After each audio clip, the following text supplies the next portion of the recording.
So we got a bunch of Republicans. This is interesting to me. Here's a story from The Hill. Ooh. House GOP stages mask mandate protest. Nearly 40 maskless House Republican lawmakers walked across the Capitol and onto the Senate floor to protest of the Capitol physician's decision to reinstate a mask mandate in the lower chamber, but not in the upper chamber. How does that make sense? Republicans complained the policy backed by Pelosi and other Democrats is inconsistent, infringes on personal liberty, and is based on politics, not science. However, the body of the 100-member Senate is less than a quarter of the size of the 435-member House, and all but a handful of senators are vaccinated, while dozens of House Republicans have refused to say whether they got the vaccine. Okay. I heard Bill de Blasio. He said, either you get the vaccine or you get a negative COVID test. Okay. But people who are vaccinated can still transmit COVID. So what's the purpose for having non-vaccinated people get tested? Yeah. It certainly could not be to prevent sick people from coming to work. Because the interesting thing about this is that if you are not vaccinated, you're likely to have a more severe reaction, they say. You're more likely to be hospitalized. Okay, stands to reason you are more likely to actually show symptoms. In which case, you know you're sick, you'll stay home. The vaccinated people are less likely to be symptomatic or to go to hospitals or to die. It's a good reason to get the vaccine, to be honest. But again, talk to your doctor. And anyway, the point is, why then are they not requiring tests for the vaccinated? We can tell better if unvaccinated people are sick, not vaccinated people. So this policy of having people get vaccinated and then claiming that's the reason why, you know, some people don't have to wear masks makes literally no sense.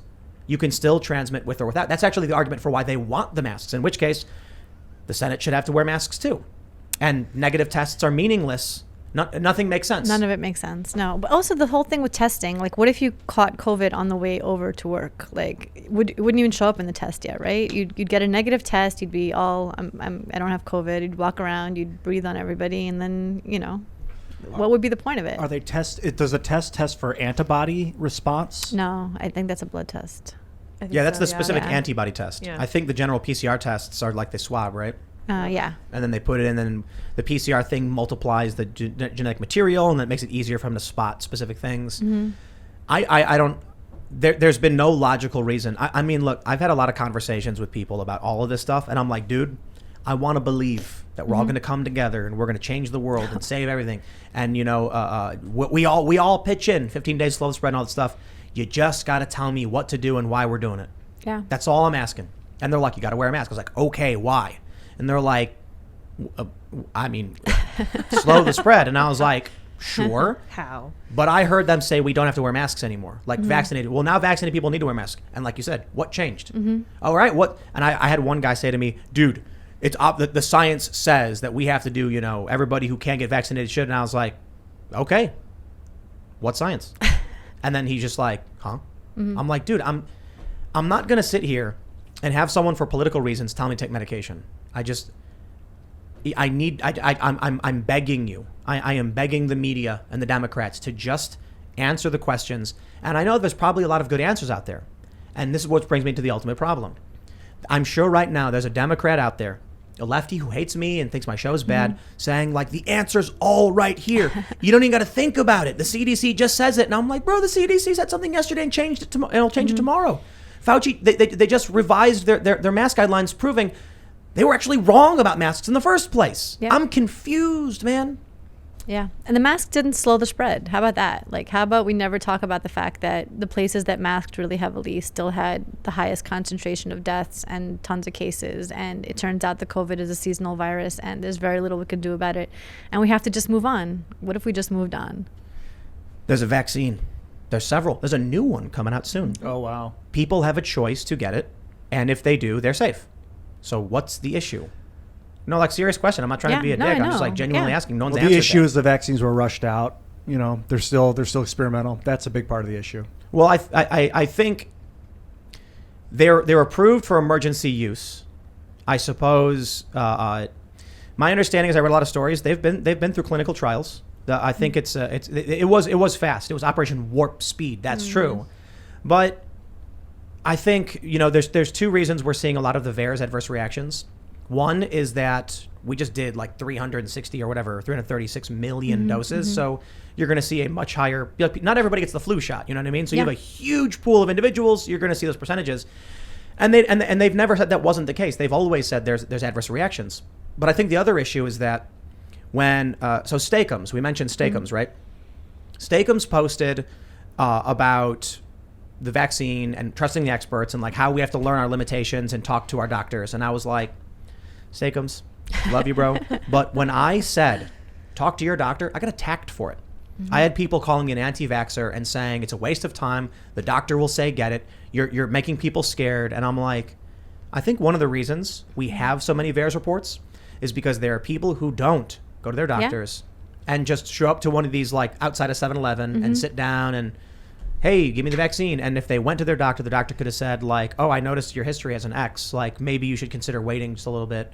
Maybe they still would have recommended it. And there are some people that probably wouldn't have been recommended it. And then we can reduce the adverse reaction and reduce the hesitancy for people who might be scared because they're seeing a bunch of this stuff in the news. Yeah. On the flip side of that, I think if the doctors had the vaccines at this point, I think more people would get them from their doctor, not from outside of 7-Eleven. I think for a lot of people, it's like, I don't want to go to Yankee Stadium and get a shot. I want to get it from my doctor. And until my doctor has it, I don't feel like this is a real thing. That's a really good point. There was a story on Hannity.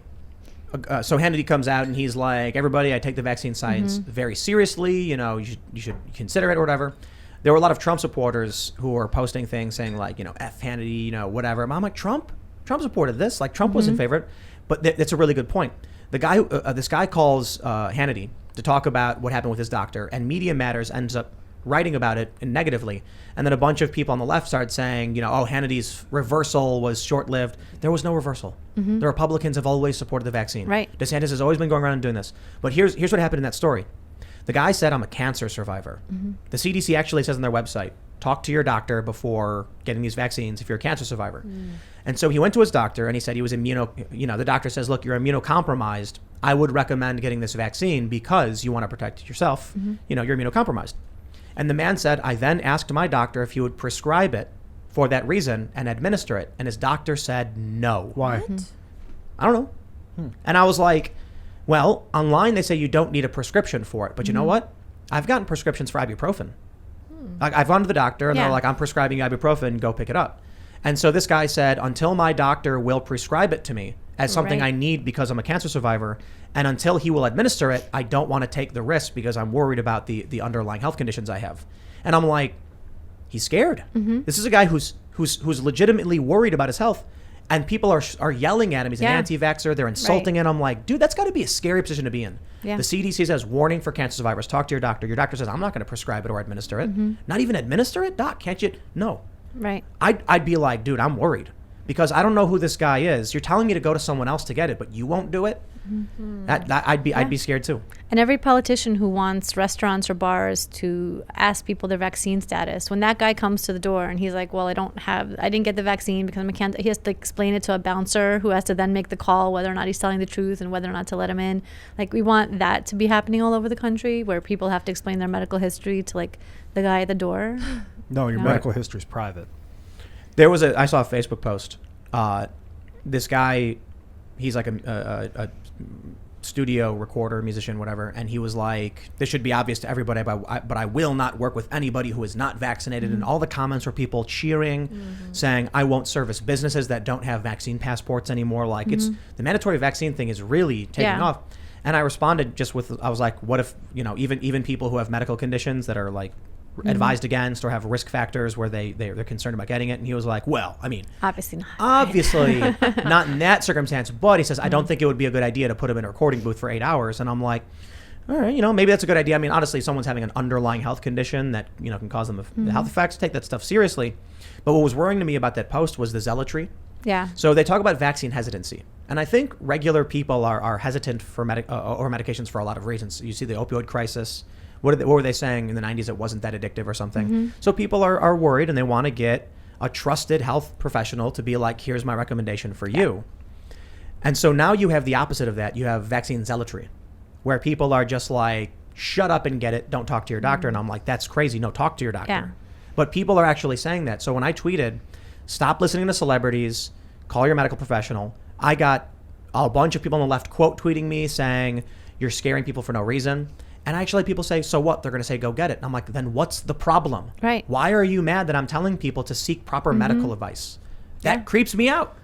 I think you're right on. If for instance they were like 1% of the people in this age range have an adverse reaction, that doesn't mean that you have if you're in that age range, have a 1% chance. It means that of all those people, 1% of them had an adverse reaction, but those people might have had a specific issue that it's not random. It's not randomly affecting, like there's specific reasons why people have reactions. So you have to go to a doctor and examine yourself before you start injecting yourself. I mean, you don't have to, but you really, really should.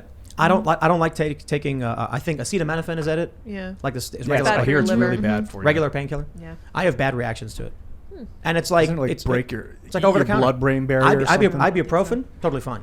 Like I get a headache or whatever, I take ibuprofen, I feel great. Acetaminophen, no. I took it one time. I got it gave me a really bad adverse reaction, like headache, migraine, and I'm like, I don't want to take this stuff anymore. Now imagine if everybody said, it's over the counter, it's safe, everyone use it, just take it. I'd be like, dude, talk to your doctor. They used to sell cocaine over the counter. Those are the days, right? Didn't they say asbestos was safe or something? They sure I think did. heroin wasn't. They Didn't still Bayer sell sell cigarettes. heroin? They still sell cigarettes. Yeah, they sell alcohol. Did they really? They used to have those ads where it was like 9 out of 10 doctors say that like smooth mountain cigarettes are right for you. Somebody just posted like a ad from the Olympics, like the chosen cigarettes of Olympians. Oh my gosh, really? Yeah. Things were crazy back in the day, man. I was watching I was watching like old sports and like old Olympics videos, and like the skill level was so dramatically lower, and they really didn't care about their clothing and like the food they ate, Yeah, Bayer used to sell heroin to children. Oh my gosh. Have you ever seen that? Look at a Bayer heroin image. That's amazing. It's the image of the old bottle. Interesting. Over the counter, baby. Now they just call it, they call it like oxycodone or Percocet or whatever. Basically the same thing. I don't know what's the difference. It's this new stuff that's freaking me out that George Floyd had, and it's just fentanyl. Good lord. China. Not that they're not prescribing that stuff, are they? Is that medical I think grade? so. Yeah, they are. Are they I prescribing believe it? they are. Sometimes they prescribe fentanyl. Really? I believe that it's relatively rare, but it's a pain controller, and yes, 100% people do get it. I was watching Stargate. Thanks for checking out this clip from the Timcast IRL podcast. If you want to see the full show, come back to this channel, youtube.com/TimcastIRL, Monday through Friday at 8 p.m., where you can leave comments and super chat, and we actually will read your comments on the show. Don't forget to like, share, subscribe, and if you want exclusive members-only content, segments you can't get anywhere else, go to timcast.com, become a member, and we even have full bonus episodes. Thanks for hanging out, and we'll see you all next time.